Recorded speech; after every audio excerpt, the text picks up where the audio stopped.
Botad marketing yard શરૂ થયા બાદ ખેડૂતો પોતાની જણસી લઈને બોટાદ માર્કેટિંગ યાર્ડમાં આવી રહ્યા છે। આ યાર્ડ કપાસની આવક માટે ખૂબ જ જાણીતું છે। ત્યાં ખેડૂતોને સારા ભાવ પણ મળી રહે છે। ત્યારે દિવસે ને દિવસે કપાસની આવકમાં નોંધપાત્ર વધારો થઈ રહ્યો છે। આજે માર્કેટિંગ યાર્ડ બોટાદ ખાતે કપાસની 45,000 મણ આવક નોંધાઈ હતી, જ્યારે છેલ્લા 2 દિવસમાં કપાસની રેકોર્ડ બ્રેક 80,000 મણ આવક નોંધાઈ હતી। બોટાદ માર્કેટિંગ યાર્ડમાં ખેડૂતોને કપાસનો ભાવ પ્રતિ મણ દીઠ 1,100 થી લઈ 1,481 રૂપિયા સુધી ભાવ મળ્યો હતો।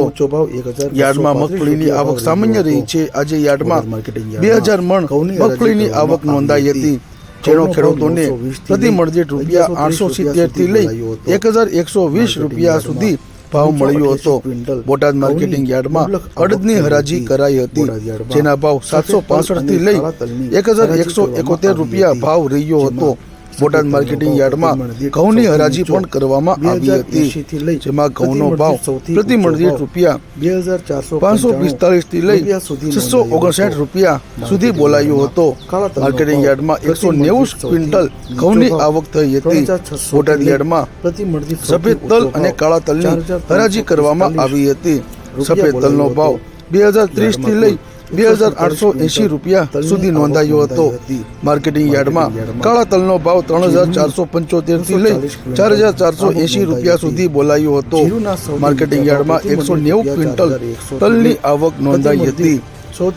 આજે વિવિધ ગ્રામ્ય વિસ્તારોમાંથી મોટી સંખ્યામાં ખેડૂતો પોતાની જણસી વેચવા માટે બોટાદ માર્કેટિંગ યાર્ડ ખાતે આવી પહોંચ્યા હતા। માર્કેટિંગ યાર્ડમાં જીરુની હરાજી કરવામાં આવી હતી, જેમાં જીરુની કુલ 278 ક્વિન્ટલ આવક નોંધાઈ હતી, જેનો ભાવ પ્રતિ મણ દીઠ રૂપિયા 3,875 તથા સૌથી નીચો ભાવ રૂપિયા 4,475 રૂપિયા નોંધાયો હતો।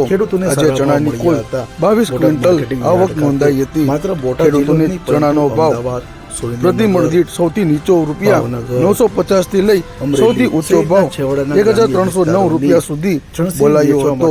2 દિવસમાં કપાસની 80,000 મણ કપાસની રેકોર્ડ બ્રેક આવક નોંધાઈ હતી।